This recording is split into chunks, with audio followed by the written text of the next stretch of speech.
کھا کے بیٹھے ہیں کہ صاحب مولانا یا ناظم صاحب کتنی ہی محنت کرو مگر ہم جو ہے قسم کھا کے بیٹھے ہیں قسم توڑیں گے نہیں۔ مگر میرے بھائیوں اگر ایسی قسم کو توڑ دیا جائے تو اس پر کوئی کفارہ بھی عائد نہیں ہوتا ہے، بلکہ ایسی جگہ تو قسم کھانی ہی نہیں چاہیے۔ ایک مرتبہ اور محبت سے بولیے یا رسول اللہ۔ حضرات آج ہم رات جو آئے ہیں عرس پاک میں آئے ہیں، اگر آپ چاہیں تو آپ دن میں بھی آ سکتے ہیں، اگر آپ چاہیں تو آستانے پر رات میں بھی آ سکتے ہیں، یہ تو آپ کی مرضی پر مبنی ہے، جب جب آپ آنا چاہیں آ سکتے ہیں۔ مگر حضرات سنی تو مچل کے آتا ہے اور مسکرا کر کے جاتا ہے۔ کبھی ہم بریلی جاتے ہیں، کبھی ہم جو ہے کلیئر شریف جاتے ہیں، کبھی ہم اجمیر شریف جاتے ہیں، کبھی ہم بغداد شریف جاتے ہیں، کبھی ہم کربلا معلیٰ جاتے ہیں۔ اللہ تبارک و تعالیٰ نے جس سنی سیر عقیدہ مسلمان کو جتنی استعداد عطا فرمائی ہے اسی کے تحت جو ہے وہ بزرگوں کی بارگاہ میں جاتا ہے۔ مگر سنی تو جاتا ہے، لیکن حضرات وہ جو ہیں میں اشارے سے کہوں گا، نام کسی کا نہیں لینا چاہتا اس لیے کہ اس مقدس محفل میں ان کا نام لے کر کے اپنے منہ کا مزہ خراب کرنا نہیں چاہتا۔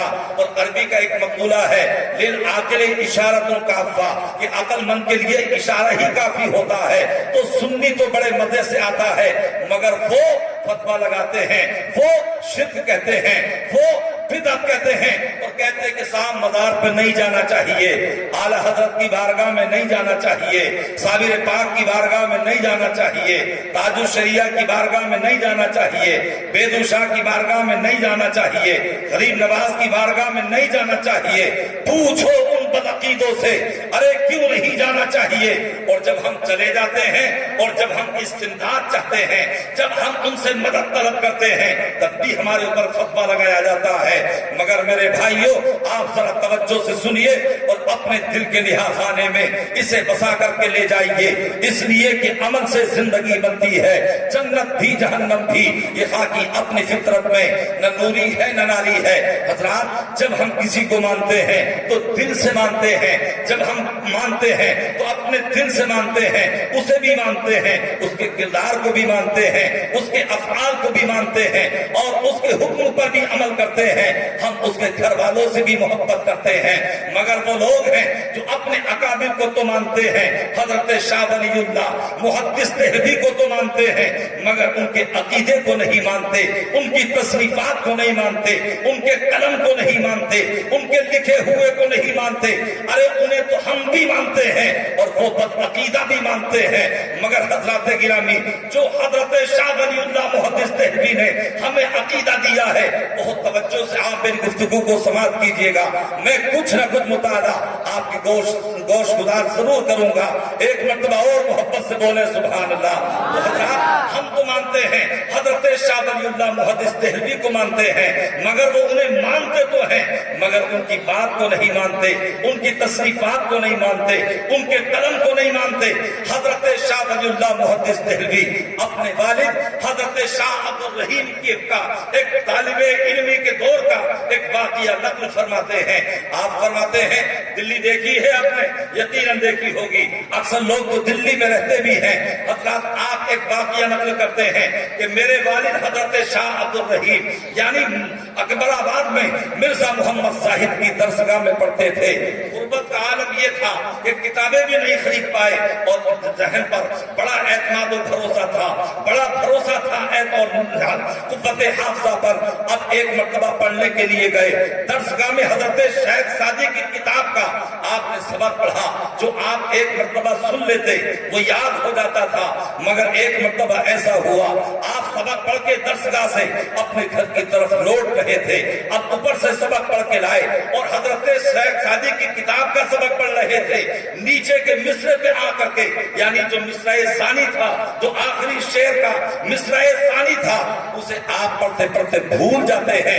جب آپ مصرع ثانی کو بھولے تو آپ کے ذہن میں یہ بات پیدا ہوئی صبح کو درسگاہ میں جاؤں گا، استاد کے پاس میں جاؤں گا، تو پھر جب میرے ذہن کا مذاق اڑایا جائے گا تو یقیناً مجھے ندامت اٹھانی پڑے گی، یقیناً مجھے نادم و شرمندہ ہونا پڑے گا۔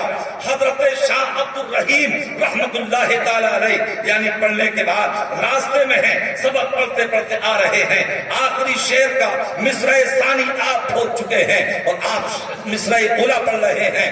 سادی بشوئے لوح دل اب نقش غیر حق، اے سادی دل کی تختی سے تو باطل نقوص کو دھو ڈال، یہ تو پڑھ رہے ہیں مگر جو شعر مکمل ہونے والا ہے، جو مصرع ثانی آنے والا ہے، وہ ذہن میں آپ میں نہیں آ رہا ہے۔ آپ کے والد فرماتے ہیں کہ میں نے دیکھا کہ ایک بزرگ تشریف لا رہے ہیں، وہ آئے میرے پاس میں، بات آ رہی ہے آپ کی سمجھ میں؟ تو یہ کھا کیوں رہے ہوگی تو چائے پیے آج اس نے پتہ نہ کیا بانٹ دیا، ابھی جلسہ ختم بھی نہیں ہوا ہے اور تبرک بٹنا شروع ہو گیا ہے۔ بہرحال اللہ برکت عطا فرمائے، محبت سے بولیے سبحان اللہ۔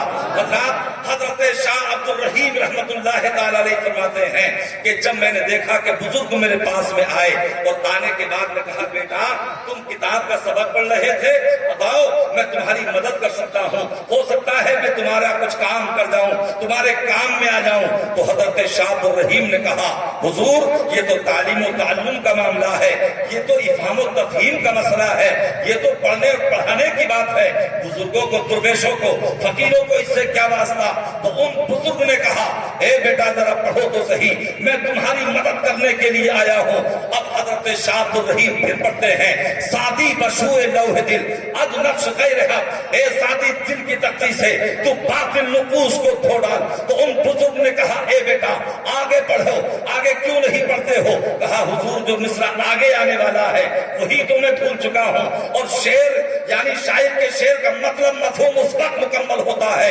جب تک مصرع ثانی نہ کہہ دیا جائے، جب تک لگا نہ دیا جائے اس وقت تک شعر کا مفہوم مکمل نہیں ہو سکتا۔ تو حضرت ان بزرگ نے کہا اے شاہ عبد الرحیم دوبارہ پڑھو۔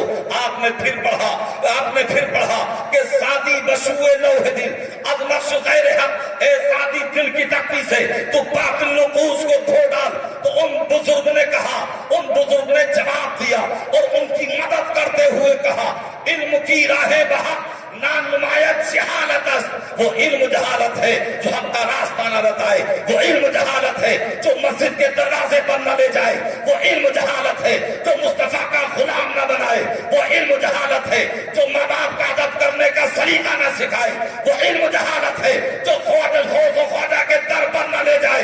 ان بزرگ نے یہ سبق بتایا اور بتا کر کے آپ نے چلنا شروع کیا۔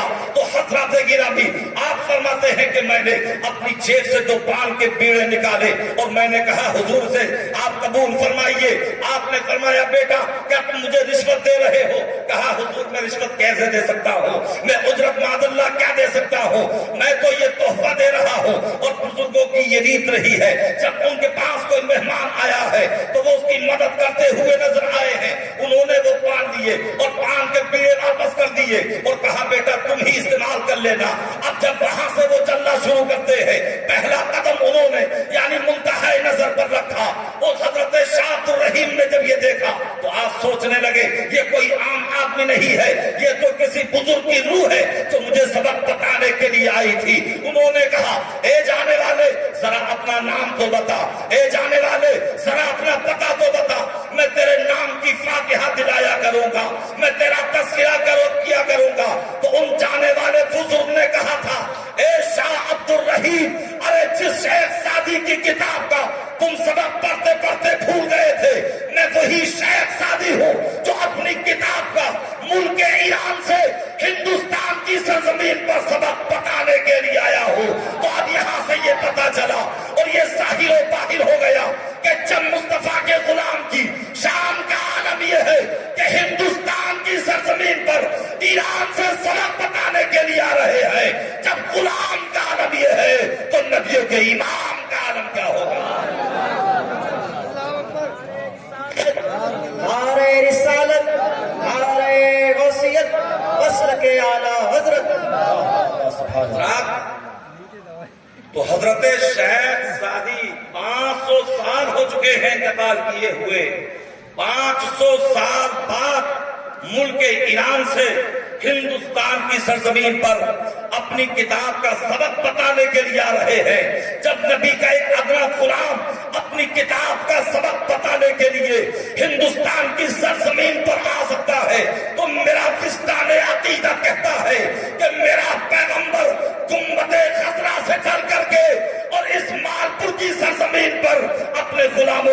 مدد کرنے کے لیے آ سکتا ہے۔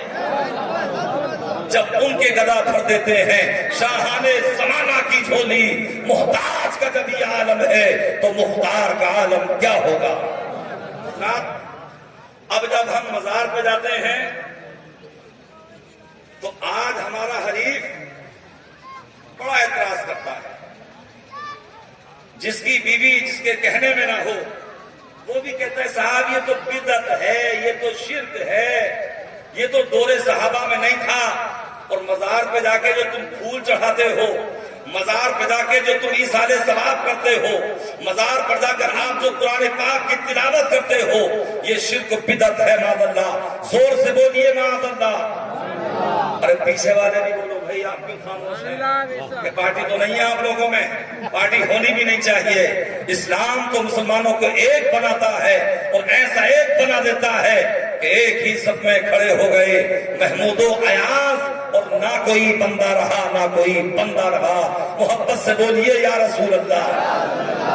حضرات، تو جب ہم مزار پہ جا کر درود و سلام پڑھتے ہیں، اگر یا نبی سلام علیک پڑھ دیا جائے تب تو تکلیف کم ہوتی ہے، لیکن اگر ہم نے مشہور زمانہ سلام پڑھ دیا، مصطفیٰ جان رحمت پہ لاکھوں سلام، یا کعبے کے بدر تجا تم پہ کروڑوں درود، تو پھر تو تیر و نشتر کا کام لگتا ہے اور حضرات نشتر کا کام کرتا ہے، اور چہرہ ایسے ہو جاتا ہے ہمارے اختیار کا جیسے کہ سوکھا ہوا کریلا ہوتا ہے۔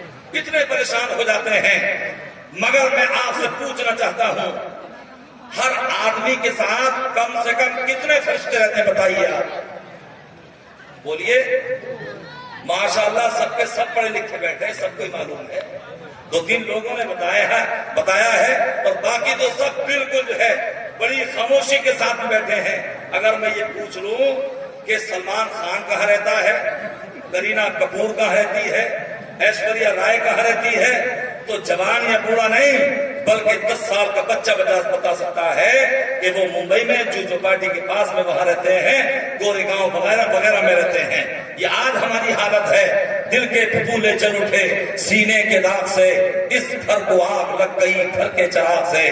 مگر میں آپ کو بتانا چاہتا ہوں، کم سے کم ہر انسان کے ساتھ میں جو ہے یعنی 2 فرشتے رہتے ہیں جنہیں ہم کرامن کاتبین کہتے ہیں۔ یہاں تک کہ 5 کی بھی روایت ہے، لیکن 2 کو آپ تسلیم کیجئے، 2 کو آپ جو ہے سمجھیے، 2 کے ذریعے 5 بھی آئے ہیں کہ 5 فرشتے رہتے ہیں، مگر 2 زیادہ مشہور ترین ہیں۔ حضرات 2 فرشتے رہتے ہیں، ایک فرشتہ نیکی لکھتا ہے اور ایک فرشتہ بدی لکھتا ہے۔ مگر مجھے ذرا یہ بتاؤ، پوچھو ان دین کے ٹھیکیداروں سے، پوچھو ان فتویٰ لگانے والوں سے، پوچھو شرک و بدعت کہنے والے سے، پوچھو ان چلا چلی میں جانے والوں سے، پوچھو ان بھوپال دلی والوں میں دلی جانے والوں سے کہ ذرا یہ بتاؤ کہ جب انسان مر جاتا ہے تو 2 فرشتے جو ساتھ میں رہتے ہیں وہ فرشتے کہاں چلے جاتے ہیں؟ اللہ اکبر۔ اعلیٰ حضرت نے اسے اپنی کتاب میں لکھا ہے، جب انسان مر جاتا ہے اور جب اس کا انتقال ہو جاتا ہے، اس کا دفن ہو جاتا ہے، انتقال کے بعد فرشتے رب کی بارگاہ میں عرض کرتے ہیں، مولا تو نے ہماری ڈیوٹی لگائی تھی فلاں بندے کے گناہ اور نیکی لکھنے کی، اے پروردگار اس کا انتقال ہو چکا ہے، اب ہماری ڈیوٹی مکمل ہو گئی ہے، اے مالک و مولا تو ہمیں آسمانوں میں آنے کی اجازت دے دے تاکہ ہم تیری تسبیح و تحمید زیادہ سے زیادہ کریں۔ تو رب کعبہ فرماتا ہے، اے میرے فرشتوں، آسمانوں میں بہت رش ہے فرشتوں کا، تمہارے لیے کوئی گنجائش نہیں ہے۔ تو فرشتے عرض کرتے ہیں، مولا آپ دل بالکل جو ہے ذہن میں بسا کر کے سنیے اور اپنے دل کے نہا خانے میں بسا کر کے لے جائیے۔ فرشتے عرض کرتے ہیں، مولا اب ہم پھر کیا کریں جب آسمانوں میں ہمارے لیے گنجائش نہیں ہے؟ پروردگار فرماتا ہے، اذهبا الى قبری، یعنی تم مرنے والے کی قبر پر جاؤ۔ یہ بیدوشاہ کی بات نہیں، یہ تاج الشریعہ کی بات نہیں، یہ اعلیٰ حضرت کی بات نہیں، یہ سرکار غوث اعظم یا غریب نواز کی بات نہیں، بلکہ ایک عام انسان جو شراب بھی پیتا تھا، نمازیں بھی چھوڑتا تھا، اپنے ماں باپ کی دل آزاری بھی کرتا تھا، عام انسان کے بارے میں ہے۔ حضرات گرامی، اللہ فرماتا ہے اذهبا الى قبری، کہ تم مرنے والے کی قبر پر جاؤ۔ سبحان اللہ۔ اور رب کعبہ فرماتا ہے قوما الى یوم القیامہ، جا کر کے بیٹھنا نہیں بلکہ قیامت تک تم اس کی قبر پر کھڑے رہو. سبحان اللہ. تو حضرات پتا چلا کہ مزار پر آنا، کھڑے ہو کر کے کچھ پڑھنا، یہ کسی کے یہ شرک و بدعت نہیں بلکہ یہ کرامن کاتبین کی سنت ہے. اور اللہ فرماتا ہے، وہ فرشتے عرض کرتے ہیں مولا ہم مرنے والے کی قبر پر کھڑے ہو کر کے کیا کریں؟ تو رب کعبہ فرماتا ہے کہ تم اس کی قبر پر کھڑے ہو کر کے کہتے رہو سبحا وحمدا وہلیلا وکبرا لا الہ الا اللہ اللہ اکبر. یعنی تم اس کی قبر پر کھڑے ہو کر کے کہتے رہو سبحان اللہ الحمدللہ لا الہ الا اللہ اللہ اکبر. پوچھو مولانا صاحب سے، پوچھو ناظم اجلاس سے، پوچھو ان سے اور ان اکرم رضا سے اور پوچھو ان علماء سے کہ یہ جتنے بھی جملے ہیں یہ سب کے سب قرآن پاک کے جملے ہیں. رب کعبہ کی رحمت چاہتی ہے اور رب کعبہ کی رحمت بتاتی ہے اے میرے فرشتوں دیکھو میرا فلاں بندہ مر گیا ہے، میرا فلاں ولی مر گیا ہے، اس کا انتقال ہو گیا ہے، وصال ہو گیا ہے، تو اس کے چاہنے والے یا تو اس سے پاک میں آئیں گے، اس کے ماننے والے یا تو جمعرات میں آئیں گے، اس کے چاہنے والے یا تو جمعے میں آئیں گے. مگر اے فرشتوں تم مرنے والے کی قبر پر قرآن پاک کی تلاوت کرتے رہو اور تلاوت کر کر کے تم مرنے والے کو بخشتے رہو.